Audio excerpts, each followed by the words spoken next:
Is it possible that a person can self-declare as a Hawaiian national, even though he cannot trace back into the 1893 state?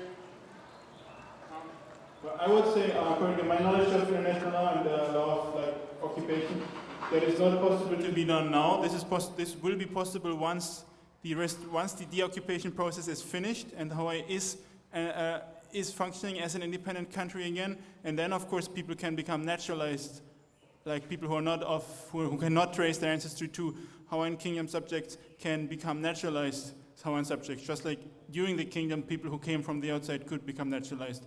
But if it would be done before the deoccupation process, that's not okay, because then basically, I mean, it could be used by all kind of people to subvert the process. Okay.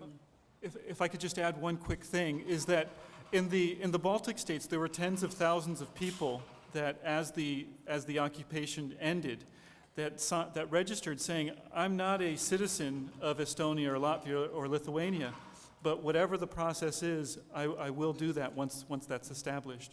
So there are tens of thousands of people who did that, and that is possible.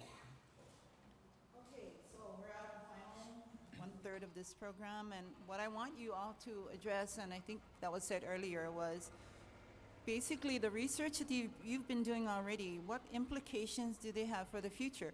What can you do with the information you have in terms of moving things forward from here? We'll start with Kuhio and work our way down to Sydney. Aloha, and thank you, Lynette, and thank you, Arnie, and thanks everyone for being here. The main thing that comes from all of these readings and these discussions that I hear is Hawaiian agency. And this is not only Hawaiian agency that took place in the 1800s, this is Hawaiian agency today. By bringing forth these documents, by sharing these documents, by this change in terminology in terms of people using the term occupation more and more nowadays. But also in looking toward the future, we have agency to make this change. This process, it's complex, but at the same time it can be understood, at least as far as my research, in these 5 steps. Other people may present another option, and that's okay. But the point is that as we move forward, we can look to these documents and see what agency people had in the past and use that to guide our future. Thank you.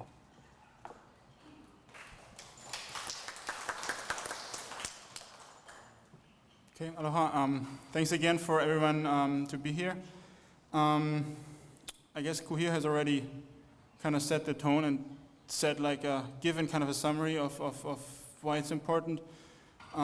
Just briefly, let me go to my 2 points, the 2 articles that I talked about. The French article of 1843 about Halileo and Richards. I think the lesson for the future, 2 things.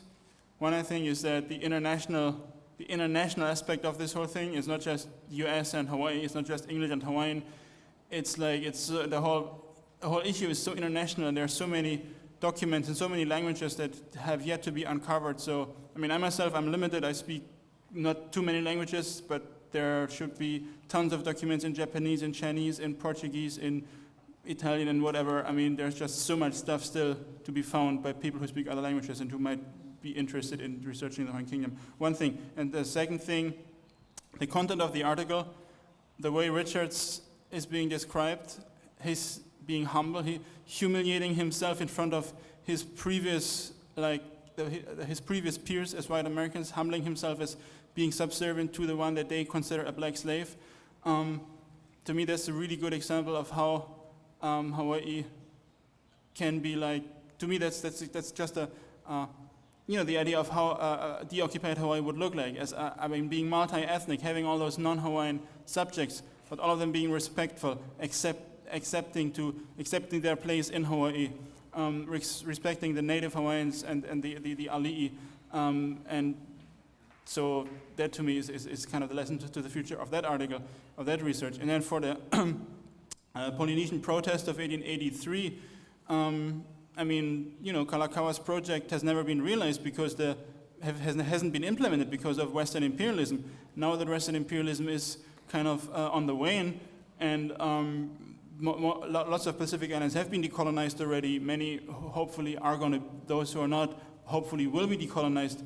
You know, why not construct this Polynesian Confederacy that Kalakaua envisioned? Why not construct it now in that process of Pacific, getting rid of imperialism? I mean, fighting imperialism first and then constructing that Polynesian Confederation that Kalakaua envisioned in order to create a really powerful, self-sufficient, basically the largest country in the world in terms of geography in the Polynesian Triangle.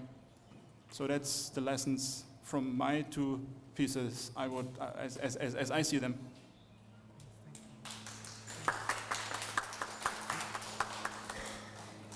Aloha, and I also want to tell everyone mahalo for coming and for Arnie for organizing it. I think it's important to look at historical documents because they can tell a lot about who we are. I especially like what Sydney mentioned, and when you were looking at your ancestors' documents, some of them were painful, and I think this is especially important for people like me. You know, we aren't kingdom heirs, you know, we're settlers, we've come here, and a lot of the documents are going to be very painful, but it's important to understand what happened and where we can go from there. Too much of the documents or people, settlers are looking for things is how our ancestors, you know, supported the kingdom or Hawaiians. I mean, that's important, but to me, what's larger is to see what really happened, what were the power things that are in play, and importantly now, you know, yeah, we support an independent kingdom, you know, Hawaiian nation, and that's the most important thing. And then it's easier to look back at the documents and see what had happened then. Thank you.